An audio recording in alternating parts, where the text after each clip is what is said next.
When you're young, you're not thinking, and everybody has made a bad choice. And because you stressed out, you go change your gender. Because you want to try something new, once you do it, you can't go back. The more you throw stuff at kids before they develop, that's indoctrination. When Jubilee created Middle Ground, the intention was to uncover humanity and empathy shared among strangers with opposing beliefs. Whether your political beliefs are on the left or the right, we all exist within our own echo chambers. Hello everybody, my name is Austin, and welcome to Unpacking Dogma. Today we're going to be dissecting the middle ground fallacy and how a variety of people fail to see the gaps within their logic.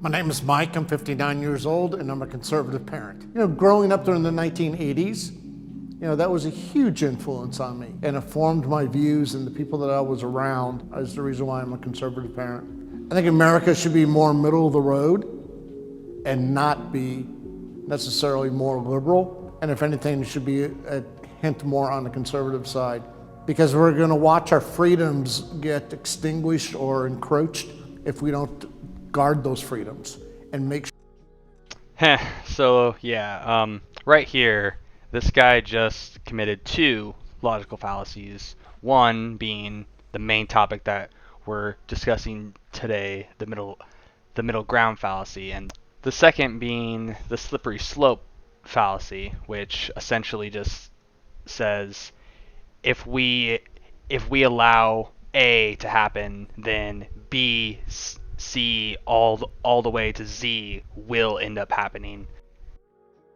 Now, I don't want to take away from people having discussions. So, the middle ground argument isn't always inherently wrong. I mean, case in point, like what is articulated in this photo you guys are seeing. Sometimes, yes, the middle ground between two views can be a solution. But most of the time, when you have two perspectives where one is logically and inherently false, proven to be false by scientific evidence, and another which is literally just some conspiracy crackpot bullcrap, you can't have a middle ground there because the truth is on one side and a lie is on another. The middle ground between a truth and a lie is going to be a lie. I want you to question the comfort that you get from compromise. When we're faced with divergent possibilities, we often seek the middle ground. And this is a useful mental shortcut which often does good for us, but it can go wrong, and sometimes we don't notice when it goes wrong. So when you're having a discourse, yes, you need to be able to inherently see your own biases. But that's why you grab from multiple sources, and that's why we have peer review. You look to others, you get testable, observable, verifiable evidence to show why whatever stance you're taking is correct. I mean, look above at this one. No one is gonna say that putting cats in a blender is going to be a subject where there can be a middle ground. I mean, if you have one side literally saying, hey, I want to kill X, and the other side is saying, I don't want to kill X, and then you have a third party intervene and is like, I think we should kill half of X, that doesn't logically follow. So this is a good example of the middle ground fallacy. Young people today are too sensitive.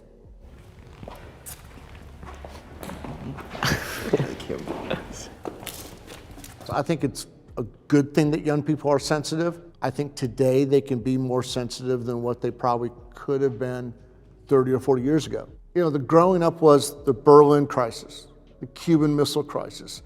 I mean, we had the threat of annihilation, staring at us several times. And a lot of times I go, thank God John Kennedy handled it. The country has been spoiled for so long. They're trying to make it so a man can't be a man. A man can't be a man? Okay, I have no idea what this dude is flipping talking about. And if you don't let men be men, then things start crumbling. Society crumbles, families crumble, and broken homes start happening. And kids need their fathers. So 36% of kids don't have a father. So every boy is, well, my mom is mad at me, my dad don't love me, my dad don't care about me. Maybe I should be gay, maybe I should be trans, I don't know who I am. And yeah, so these guys are spouting off so many different topics that they would each need to be addressed in their own unpacking video per se. Yeah, I'm not even gonna dive into some of that. These are all different examples, though, of how discussions can be derailed by people just spouting off bullshit that they don't quite understand and appealing to different logical fallacies. Now, compromise is usually presented to us as a generous act, as a form of political maturity. I want to argue that, in fact, compromise is more often about political expediency and is often an intellectually and morally lazy stance for people to take. I don't have science to prove why I believe what I believe. It's just, astrology has not led me wrong. Is there a way you can tell if you're wrong or right? Well, yeah, because astrology? I speak to my clients. See, this is the problem that I see with a channel like Jubilee. The issue is not the discussions, it's giving a platform to people that don't understand the science about what they're talking about.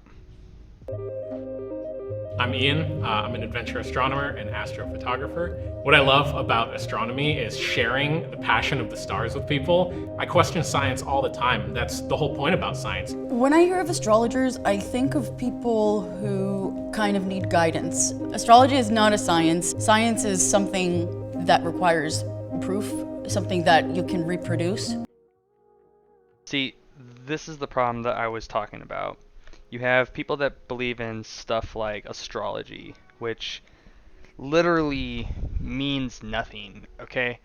The position of the stars relative to where we sit on this one planet has nothing to do with the correlation of at what time period you were birthed. Like, there's literally no correlation there. The thing is, astrology started, yes, as a way to explore and explain the heavens, space, which led to things like astronomy. They're not mutually exclusive. They are not both sciences. Let's just put a plug on that one.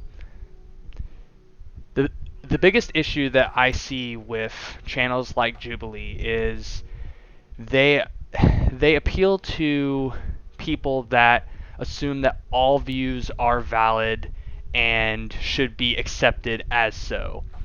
This is always appealing to a middle ground fallacy in a way to achieve some sort of compromising action to form a consensus, to have a quote-unquote middle ground. This is usually to try to avoid conflict or to avoid picking a side on a particular issue. To quote something from System of a Down, we can't afford to be neutral on a moving train. This is referring to things like climate change, vaccines, whether or not science works. I mean, the fact that we're here in 2022 now And we have to literally have debates on, does the scientific method work? What is science? Like, it's just stifling and stupid. Like, it literally is baffling. A philosopher named Bertrand Russell once said that the problem is that fools and fanatics are always so certain of themselves and wiser people so full of doubts. There was a study that showed that the more you know, the less you think you know, but the less someone knows about a particular subject, the more likely they'd act like they knew more than all the best educated expert specialists anywhere ever. It's called the Dunning-Kruger effect, but this phenomenon was known a long time before that study. In the 1800s, naturalist Charles Darwin remarked that ignorance more frequently begets confidence than does knowledge. You think of a clock. The hands pointing to the numbers is not time. They just represent time. So it's the same when you think of the stars. The planets, where they are in the chart, are not the energies that we're looking at. They're just representations of those energies. It's just the realm of possibilities that the way that you express action in your life could show up. See, this is what we call word salad wrapped into a form of snake oil. Like, it's just complete bullshit. All engine running. Liftoff. We have a liftoff. 32 minutes past the hour. Liftoff on Apollo 11. One small step for man, one giant leap for mankind. What do you think the shape of the Earth is? I don't think. I know for a fact it's a globe. The Earth is flat. It's like we have this picture of reality that's a big puzzle piece, and then one of those pieces just wasn't fit. See, again, platforms like Jubilee are presenting questions that go against all modern day science. They're like, it's like they don't understand how we get to having a theory. A theory is the most complete form of answer that we have. You know, science doesn't prove anything. Proofs are in math. Science presents hypotheses. Once a hypothesis is tested under intense scrutiny from multiple sources, like multiple other scientists have to try to prove that a hypothesis does not work. If nothing and nobody can disprove something, then it is the clearest answer for now. There is no absolutes. Only a Sith deals in absolutes. I will do what I must. Science never says that this is an absolute. But when something graduates to the point of being a theory, then it's the best we got. But yeah, kind of getting away from Jubilee now. There was another movie that I just watched. It's called Don't Look Up. It's on Netflix. Hilarious and scary at the same time. Here's a quick little rundown of it. If I were to describe Don't Look Up in a nutshell, it would be an analogy of modern day culture and our inability to hear and listen to scientific truth. I often in my career looked for a film that had an environmental undertone to it, but much like the inundation of news on climate change, a lot of people don't want to hear it, and making a film about it is an even more difficult task to take on. And Adam, who's an incredibly outspoken individual on the climate crisis, really wanted to do a film that brought, an element of dark comedy to what seems to be a daunting issue. Your breathing is stressing me out. This will affect the entire planet. I know, but it's like so stressful. What Adam did that was so brilliant here was use the analogy of a giant comet heading towards Earth and how the human race would react to it. I watched Don't Look Up. It is a film on Netflix. It's the most popular. It is hilarious. It is fairly leftist. See, literally, even when there is a movie that is supposed to be satire as well as showing something that is critically wrong with America and how we treat science, you immediately have people like this that are just instantly saying it's fake news, they're politicizing it, like it's case and flipping point, man. From a political level, from a scientific level, and what we would do about it. It really reminded me of what it's like for climate scientists like, Michael Mann, for example, when they're put in the mainstream news circuit and told to talk about the catastrophic events of the climate crisis. Here they are trying to be media savvy and not politicize the issue, but just try to articulate the facts the best they can. This is why scientists rely on evidence for everything. They say that positive claims require positive evidence. Extraordinary claims require extraordinary evidence, and what can be asserted without evidence can be dismissed without evidence. Well, I've been a Christian for 30 years, so the Bible is a flat earth book. You have to take it literally. Like, for example, in Isaiah, when it talks about how the earth is like a clay wax seal that's stamped with upturned edges, that's just not some fancy story. That's a simile. It is like. Right, absolutely. And in Isaiah it talks about too, and I'm a Christian, he who sits upon the circle of the earth. There's a difference between a circle and a ball. Well, exactly. Yeah. If you look at the original Hebrew, it means disc. There's over 200 scriptures in the Bible that point to a flat earth. The Bible is not evidence because that is a book of man-made mythology. Trying to use that to show that the world is flat is like me pointing to any other piece of mythos. I mean, that's, again, those are not things that are tangible, verifiable, observable. Nope. Modern humans don't get their cosmology, they don't get their physics, they don't get their knowledge of the universe from the Bible or any ancient text. It's sort of like the God of the gaps. Once, people used to believe that lightning was God's wrath and throwing these lightning bolts, but once we understood it was a natural process, God shrank a little bit more because now we couldn't attribute those lightning bolts to God. We had to attribute that to the real science.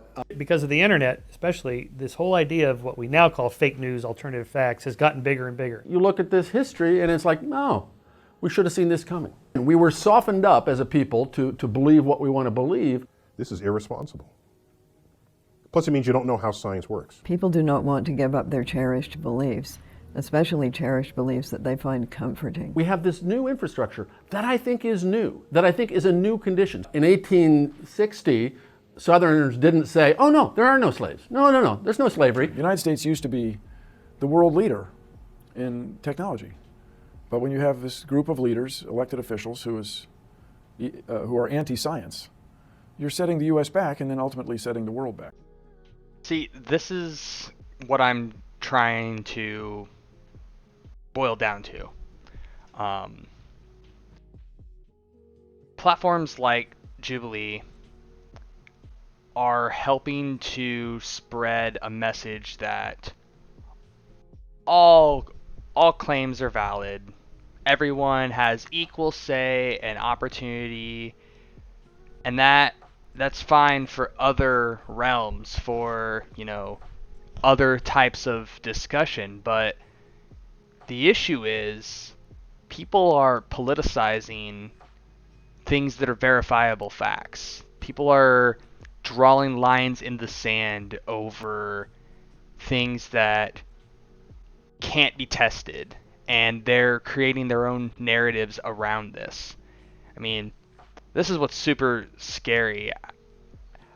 My own country is becoming a evangelical cesspool of flat earthers and anti-science bullcrap.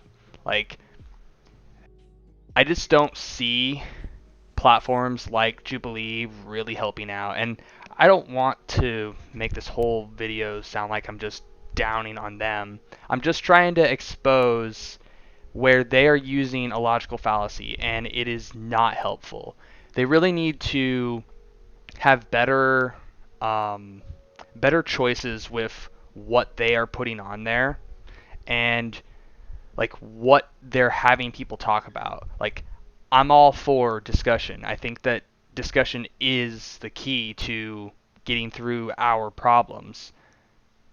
But we need to know what is and should be discussed and what has already been figured out. Like, we no longer need to debate whether the earth is flat or not. We no longer need to debate whether vaccines work. We no longer need to debate the fact that we can use the scientific method to come to conclusions. That's pretty much all I have for you guys. This was the first episode of Unpacking Dogma. My name's Austin. Like, share, subscribe, whatever. Let me know down in the comments, what are your thoughts? Peace out.